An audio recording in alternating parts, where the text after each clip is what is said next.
Hi, I'm Helena. So today we're going to go into the second part of the Bayreuth ring. Again, please, if you do not know the content of the ring, please go into the Wagnerian series first, and after this watch this video, because it just makes more sense in that way. Okay, but we're gonna jump right in. I hope the rain's not going to be too loud. Anyway, we're going to jump right in. So, first picture that we have is, like this hut almost. It's a bit more of a comfortable hut, but there's a tree. The tree is not part of the house anymore because it has been falling down. There's this storm going on outside, and Hunding, who is kind of, well, the janitor of the family, of the Valkyrie family, he's just gone out because the power has gone out. There's this tree in the middle of the living room. It's not good, basically. And almost immediately after Hunding has left, there comes this guy in. And he looks really shady. He comes in and he goes to this kind of heater in at the end of one, and in the living room, and he goes down, goes there to warm himself. But then there is this woman coming, and the woman is highly pregnant. So she's like 9 months pregnant. And if you say, wait, why is she pregnant? She shouldn't be pregnant. Yeah, there's no... The twin thing is not going on here. She's already pregnant. She is pregnant to a really far extent. As I said, 9 months. She's gonna have the child while this part is going. And basically she sees this guy and she says, okay, good, I'm gonna help you to some extent. She gives him clothes and she gives him something to drink, and he says, hey, don't you want to drink alongside me? And she's like, I'm pregnant, I cannot have beer.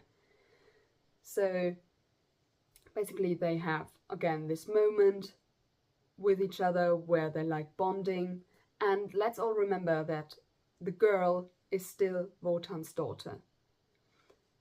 And she has this kind of beautiful, again, platinum blonde hair. You know it from last week. Hair is where we're coming from. The guy is a bit of a dirty blonde.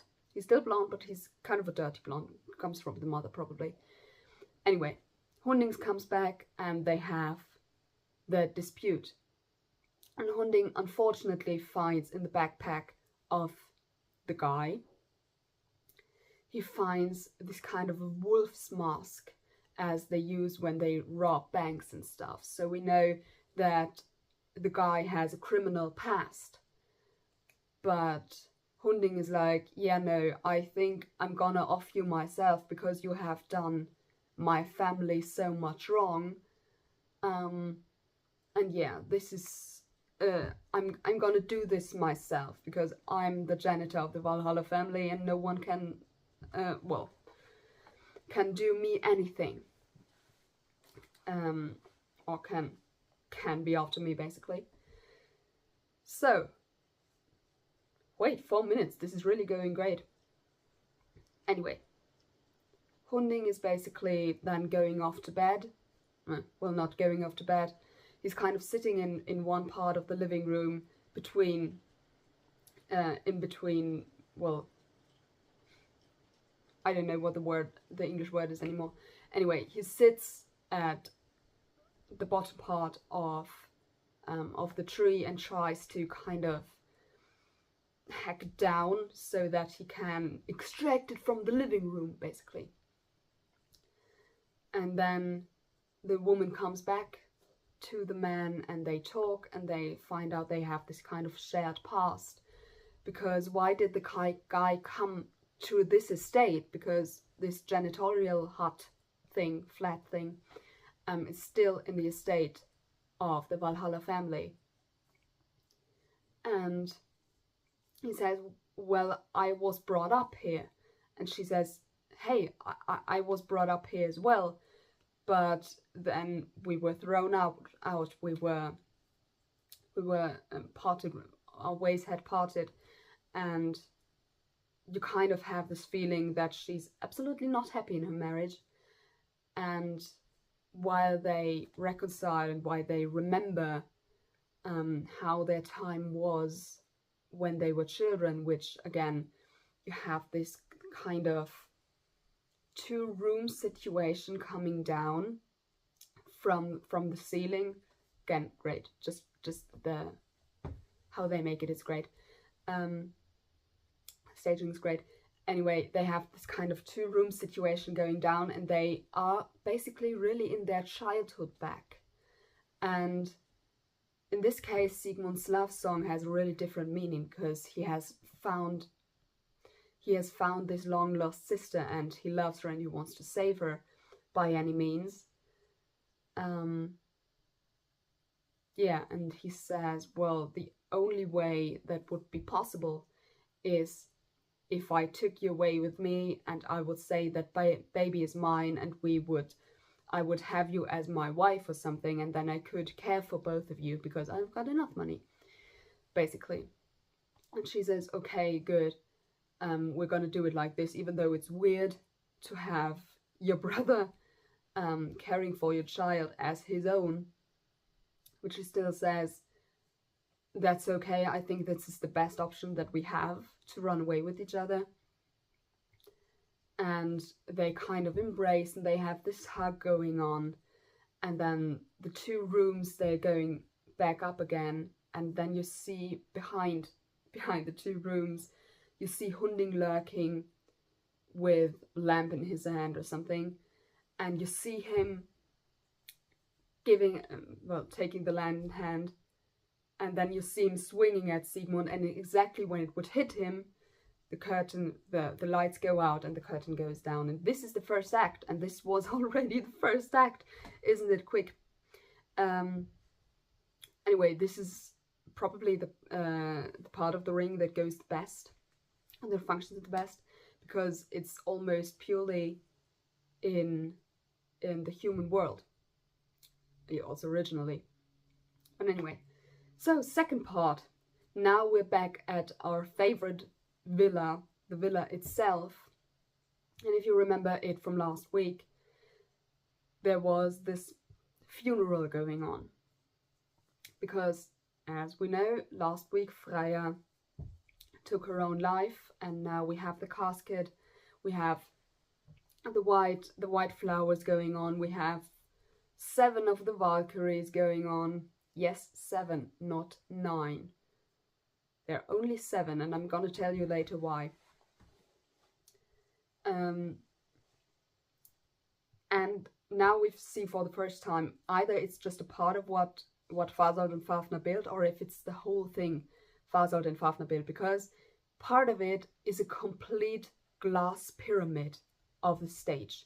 So we again have this 2-story thing, and we have this glass pyramid. So this is new, kind of. So in the center of the stage, there is a sofa, and on the sofa, Fricka is sitting. So she is obviously,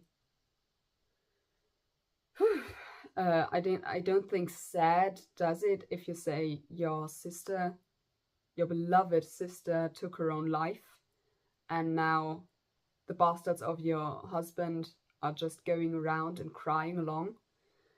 I don't know. Don't think the word sad is enough. But I think at this point she's really determined, because now this is not only about herself, but it is about, well, her sister's life, her family's life. Her brothers have disappeared, and they're not there anymore. And her sister took her own life yet again. So then Wotan comes in, and Wotan has the time of his life. He's still having this kind of adrenaline thing going on. He's so happy about his new home. It's great, and his favorite girl, his favorite daughter, his heir, she's coming back. from a long time no see, where she was basically probably going around in the world, looking at the specific firms, learning the business, etc. So Brunhilde comes back, and with her, don't laugh, her kind of gym teacher, gym instructor, Grane. So Grane in the original is a horse. He's not in this case, he's like, yeah, well, the non-talking gym instructor, who keeps her healthy. And kind of, they have a bit of crush going on. But we don't know that so much because it's not in the original. Anyway, Brunhilde and Wotan, they have the time of their lives. It's really great. He kind of says, yes, you're my heir now. I'm gonna give you the golden necklace with the imprint of my firm logo, whatever. And it's great. And then basically, again, Brunhilde says, I'm out. Fricka she doesn't look happy. I think she wants to talk to you. I'm out because this is not my fight to fight. And Wotan, and this is the very big difference. You get here the impression that Wotan gets his way with Fricka in terms of that she agrees to stuff that he wants by using physical proximity. So there are certain moments in this when the music is really soft, and he comes up to her and he goes with his fingers down her arm and stuff, and he takes her hand in his and he looks into her eyes deeply, and she's like, oh well, and ultimately she's like, this is not gonna happen, and he's like, yeah. So we get this impression that he got his way a lot of times by just being like this with Fricka. Woohoo! Great, isn't it? Who wouldn't want a marriage like that? Anyway, basically, she's saying, just saying, your daughter wants to run off with your son. If they know what is going on here behind the walls of the estate, then this could really, really harm the whole firm. And this could really harm us all. Because, you know, they know too much. Basically, they cannot leave. And Wotan's like, why? This is not such a big deal. Come on, this is, come on. I mean, marriage between people who are not in love with each other doesn't mean anything. And this is again where Christa Meyer is one of the best actresses in the world, in my opinion. Because when he says that, he says marriage between loveless people doesn't mean anything. And of course, he means Sieglinde and Hunding. But in this moment, Fricka looks down at her own wedding band. And you almost see her thinking. And this is, I don't know if it was in the original production as well. I know that they changed it for last year because I thought it was so powerful and so wonderful that she did this, which was probably an acting choice. And you could see her almost thinking, wait, does that mean that if he says he's not in love with me anymore, then I could be out as well? And yes, that's what he means. Especially because I thought that myself, honestly. But she picked it up from my thoughts. Anyway. So they've got this thing going on where she says, this could really harm the firm. You could lose everything that you built if you let them leave. And also if, like, the janitor comes out and says, hey, my wife ran off with her twin brother while carrying my child. So this could, we all know, the court of the public opinion, social media, this would not end great if they got out. And so Wotan ultimately is like, yeah, okay, good, we're gonna do it. We're gonna have Sieglinde go back to Hunding, and then like have a pretty face, and this will all look great. It will look better than if she leaves now. Yeah, we know these people who always want to save face and not talk about what's actually happening. And this is this kind of situation. And Fricka wants to save face without regard of anything, basically. So, this is basically it. Beforehand, Wotan had told Brunhilde, you know, Sigmund's this really great guy, I want to have him. And this is what I would interpret, because it's obviously still the same text, but most of these are my interpretation based on the stage production. So what I would interpret this as would have been that Wotan said, I want to have Sigmund as part of the firm. And now that he's with Sieglinde, so we can have a tie-in completely, and he can have money, and I can have him as an heir as well. And Brunhilde was fine with that.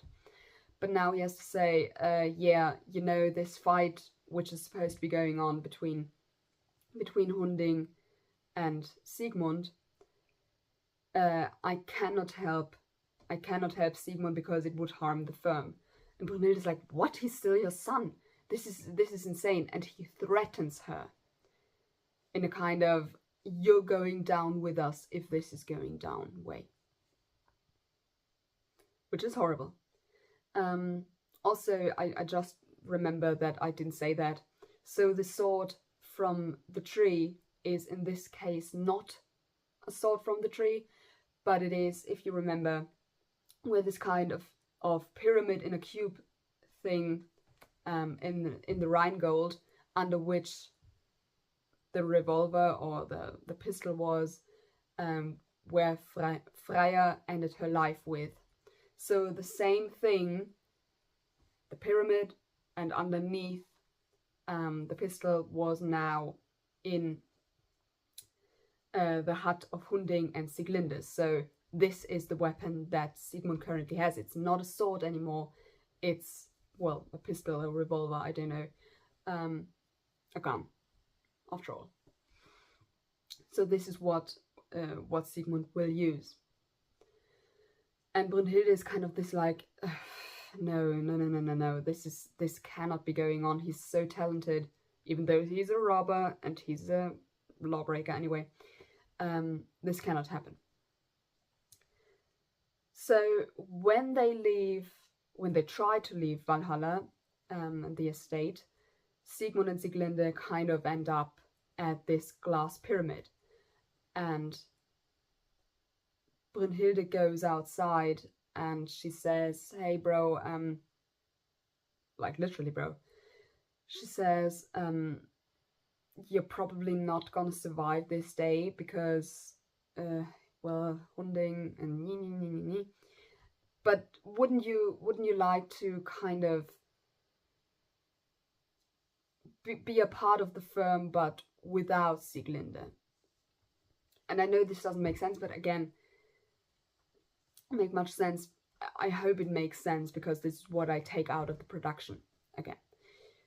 So she kind of says, but if you, it's probably like another standpoint.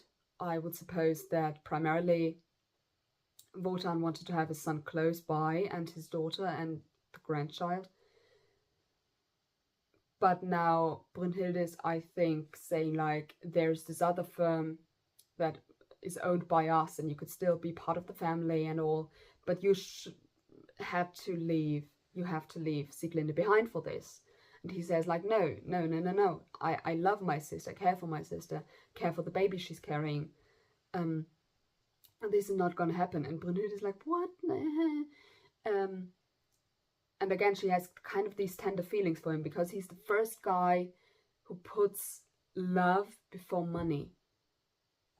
He said, I don't care about the post, I don't care about the firm, I only care about my sister.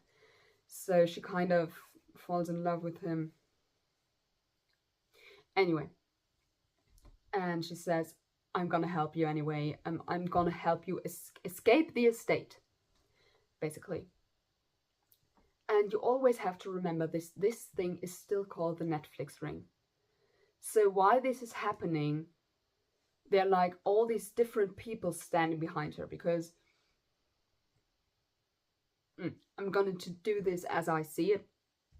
So when Sigmund and Brunhilde and Sieglinde are here, then potentially here is the living room.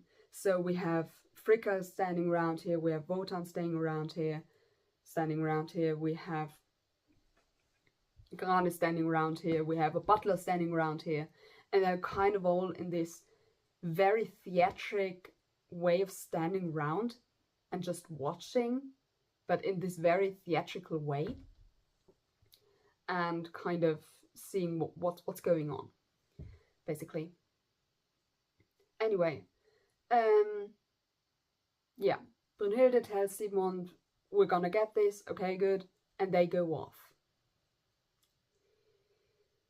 And now there's the point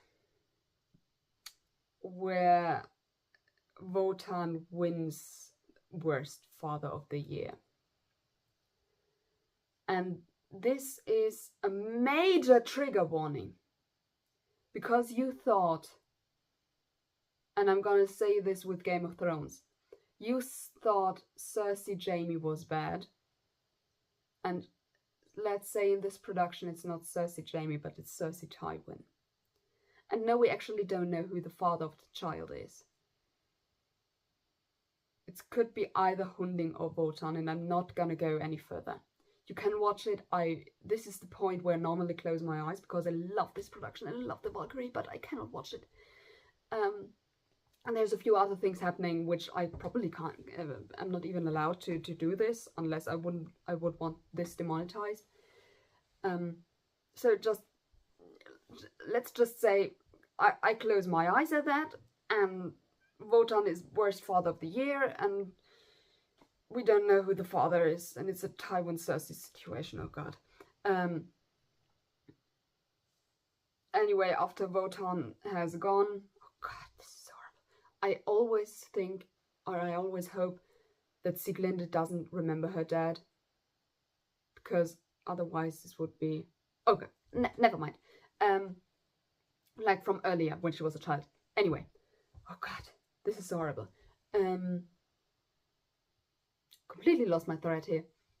Anyway, the battle is beginning,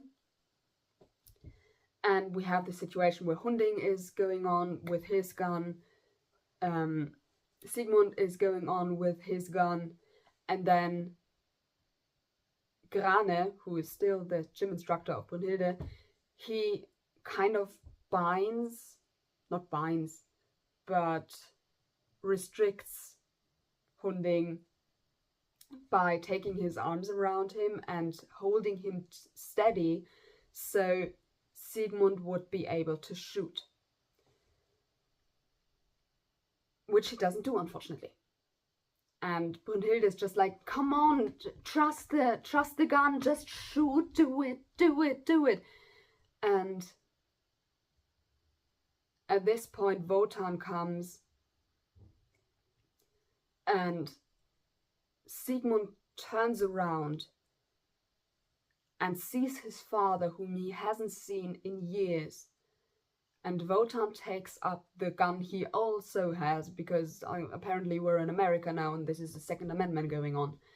And Wotan takes his own gun and shoots his own son between the eyes in the moment that Sigmund sees his father.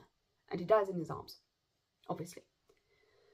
So Wotan has actually, and this is a great thing in between, well, the original and this one, great difference, because he has actually killed him. It's not just, I destroyed your sword and now the other one can kill you. No, Wotan actually kills him. And since we are in modern times, we also have to remember that Wotan's now a murderer. He will probably be framed for that. Just saying. This is also another consequence. and also probably a reason why he is as Wotan last seen in the Valkyrie. But still, Wotan's down, basically. Brünnhilde and Grane take Sieglinde with them, and the unfortunate thing is that Sieglinde now basically she's a bit in labor, if you know what I mean. And this is the end of the second act, while Wotan follows Brünnhilde. Curtain closes and we are in the third act. And in the third act we are in a beauty clinic. And yes, I mean beauty clinic. It's kind of this white sterile room where all the Valkyries are, and they're all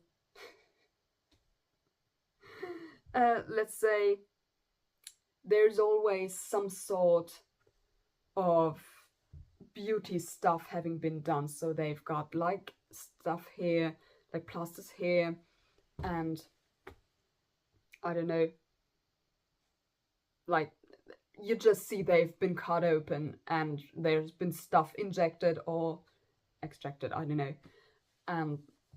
You know, you get the drift. I'm sure. Anyway, so horrible. Anyway, these are the Valkyries, and now we've got 8 because Brünnhilde has not yet come. And you might ask yourself why I said that before there were 7 and now they are 8, because Christa Meyer, who plays Fricka, is the 8th Valkyrie. So you always, if you watch this, you will see her because she's the only one who has black glasses, and she does not have hair at all because she has this kind of scarf around her head. So because she mustn't be recognized, obviously. So you can really easily recognize her. This is horrible. I mean, she's also the first one who leaves, because if you've seen the other one, you know that Fricka has much more screen time. She's not just the one scene in the second act, but she's got much more screen time than this in this production. So this is the reason why she's not grieving for Freya, because she's Fricka in that moment. Anyway, basically the Valkyries have the time of their lives. They're certainly not virgins, based on what you see there. And basically Brünnhilde comes in and she has, well, a child with her. She has a child. Sieglinde is, well, at the end of her power. And Grane drags her in, kind of, and they're just done. And again, I suppose in this case, it's not that she's asking for a horse, but more of asking for a key to another car, because her own probably ran out of fuel or something. But no one else wants to give her the car, so she leaves. Or, she doesn't leave, but she makes Grane and Sieglinde leave together with the child. Woohoo! So she herself wants to await Wotan, and Wotan basically does the same as he does in, well, the original production, and he says, "You're not my daughter anymore, you're not my heir anymore, you're out of the firm, this is not gonna happen, you're just gonna have to live in the streets and marry the first best guy." Basically. And the Valkyries are sent away with the same thing, in this kind of, hey,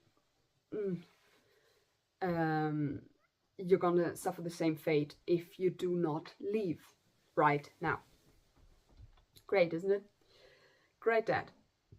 Anyway, Brünnhilde again pleads for her life. She always does that, which she should. And now we're going to go to the point where originally, when I first saw this production, I thought they ruined it. I really thought for a few moments they ruined it, because that beautiful Wotan's farewell was not at all this father-daughter adieu thing, but it was more of Brünnhilde accepting her fate. And since we're in modern times and the whole you can sleep for this and this amount of time and nothing happens and you're encased by fire, this is actually the exact opposite. She's getting cryo-freezed. I hope I say this right because it's a bit different in German. So she's basically getting frozen, cryo-frozen. And she goes away while Wotan's farewell is playing. And she goes away alongside of Grane, and they go towards, again, the glass pyramid, which is in the far back of the stage. The room where the Valkyries were is rolled off stage, kind of. And they leave, and Wotan is he's really down at this point. So he's lost in air, he's lost in Eris. He could be charged with murder right now because there were too many witnesses. Also, in this case, Hunding doesn't die. Hunding just goes to Fricka and says, hey, the guy's dead. Since she's not part of the goddess's world, or the god's world, yeah, he doesn't have to die. There are a few less deaths than originally. Anyway. Basically, there is this prospect coming down behind Wotan. Wotan's lying on the earth. He's down. He's out of order. He's done. He's done, basically. And this was the point, because I was devastated that they ruined my favorite part. They ruined it. And then there came the moment where Fricka came in again. And she's not in the original production at this point. But she comes in with this kind of cart with a little bit of champagne, with a little, candle with fire, because we need fire in this scene. And there's the butler rolling the stuff in. And Fricka, she's good. You know what? She's good. She's got the old hat that Brünnhilde wore in the beginning of the second act, because she had this kind of rich red gold clothing and this kind of black hat. Hat was the word I was looking for in the other Valkyrie series. Anyway, she has this hat going on. She plays with it around. She has the time of her life, basically. Fricka is like, okay, good. I mean, the janitor's alone again. Okay, good. But Sieglinde, I mean, she's as good as dead. She's just in the woods with her baby. She doesn't have anyone. No one's gonna tell Hunding. He will shut up. Sigmund's dead. The firm is safe, so we can rekindle our relationship. Which is not, as I said, Wotan's not. He's not really into this right now. He's kind of saying like, "Girl, I could be framed for murder. And this is all your fault because you wanted to save face against all odds, and this is your fault." And Fricka's like, but he plays his part a bit, and he kind of says a little, I don't know, says a little toast. Says a little toast about his daughter, and this is a bit weird because the part where he's singing to Loge to encase Brünnhilde in fire, which is obviously not happening.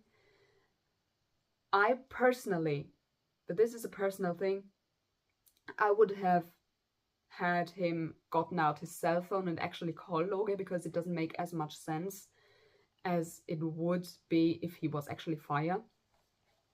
Unless, of course, Wotan's losing his mind, so this could also be a good explanation for this one. Anyway. So, Fricka is having the time of her life. Wotan's not in on it whatsoever. He's really out. And then, and this is the best scene for me personally, he takes off his wedding band and drops it in the glass of champagne and takes the hat of his daughter and leaves. He leaves the stage. And Fricka looks after him, and she has this kind of like, wait, what's going on? She's got this glass of champagne with her husband's marriage band in it, wedding band in it. She's like, okay. And she, well, puts it down on the tray, on the cart, and she goes as well in the opposite direction of the stage. She goes off. And then the curtain goes down, and we just have this cart remaining with a little candle, which is lit on fire, and the 2 glasses of champagne with one, where one contains the wedding band of Wotan. And this is what Sebastian Schwarz called the end of an era. This is the end of the Valkyrie, and now you know why I will not watch the whole ring. Because honestly, I think that this ending, this phenomenal ending, please watch it, it's so good, it's so beautifully played, why I want to end my experience with this ring, with this Valkyrie. Because it's so good, it's so great. Again, kudos to Christa Meyer for like running off stage basically as a Valkyrie, and then, I don't know, throwing off her headscarf, changing her clothes, remaking her lipstick, and then running on stage again for being Fricka one last time, because she's originally not in this. This is so good. Yeah, just had to say this. This is really my favorite, and this is the scene that sold me on the whole ring, because we all know that the relationship between Wotan and Fricka is broken beyond repair after her saying, "Kill your son." We all know that. It's all in the subtext. It's in the subtext when Brinta Fell in the Metropolitan version kind of bows down to, I think it's Stephanie Blythe, not sure. I'm not sure if I say the name correctly. When he bows down before her and goes down on one knee and kisses her hand, and she gets drawn away in her carriage, and it's broken. It's broken beyond repair. Everyone knows it. But this cut, this deep, now our marriage is at an end. We're done. This is so good. It's perfect. It's really perfect. It's wonderful. It's great. And this is what sells me on this production every time. This specific scene. So a little anecdote about this production is that I actually was at the premiere of this. So absurdly enough, when they broadcasted like Götterdämmerung in Germany, they had these kind of snippets of the audience, and I was in one of them when I was still blonde. So just kind of weird. But anyway, I was in the premiere, and the problem was that, and I hope all the Polish people out there will, I'm just sorry for all you out there who actually know how to pronounce his name correctly. So Tomasz Konieczny, he had kind of an accident on stage during the Valkyrie. So like in the very beginning of the second act, he sat down on one of his chairs, and the back of the chair, not the chair, it's kind of a, anyway, the back of it broke, and he kind of made this roll backwards over the stool, but he sang through, and this was at the very beginning of the second act. So he kind of got up again, and then kind of made his way towards the sofa and made the whole second act from the sofa. So he didn't stand up really, unless it was like the end of it. He also shot his son from sitting down, and no one knew that there was something wrong. I only knew this because I watched it 1 year later, or saw it 1 year later again. And he got it through, and no one noticed. And he was so good. I can't imagine what kind of pain he was in. But he said the show must go on at any means. And then during like the intermission between the second and third act, because in Bayreuth it's the case that you have got this 1 hour intermission between every between the first and second, and the second and third act. And there was already this kind of whispering going on that he was hurt. And we all wondered if this was part of the performance or if it wasn't, or no one knew what was going on. And then we went back into the theater, and there was someone coming out between the curtains and saying, "We're so sorry, Mr. Konieczny is hurt. He will not be able to perform the second act, the third act." So we found a random opera singer who kind of, I don't know what he did behind the stage, because normally you don't have like another person who is able to sing a role. This is not like a musical theater where you have backups. You don't have a backup in opera. So they said, "We've got this guy behind the stage. He will sing Gunther in Götterdämmerung, the fourth day, or the fourth part, third day." And he said it was okay for himself to jump in as Wotan spontaneously. Obviously he had sung the role before, but he had never sung it in this production with the orchestra. He didn't know what to do, basically, and he played it so well. And we all felt kind of bad for Tomasz Konieczny, obviously, but like the other guy, Gunther, he was doing a really great job. Obviously he had to be guided a little bit, but they also gave him a costume and all, and we also have to think that he's on stage alone for some time in between when Brunhilde leaves and before Fricka comes. So he had to play this all on his own, and just learning this within 1 hour, and this was so great. I don't know if he got standing ovations, probably not, but he got such a huge applause, and luckily Tomasz Konieczny was able to 2 days later sing in Siegfried again. So this was kind of the anecdote of the day. And yeah, I think this would have been it for the Valkyrie from the current Bayreuth production.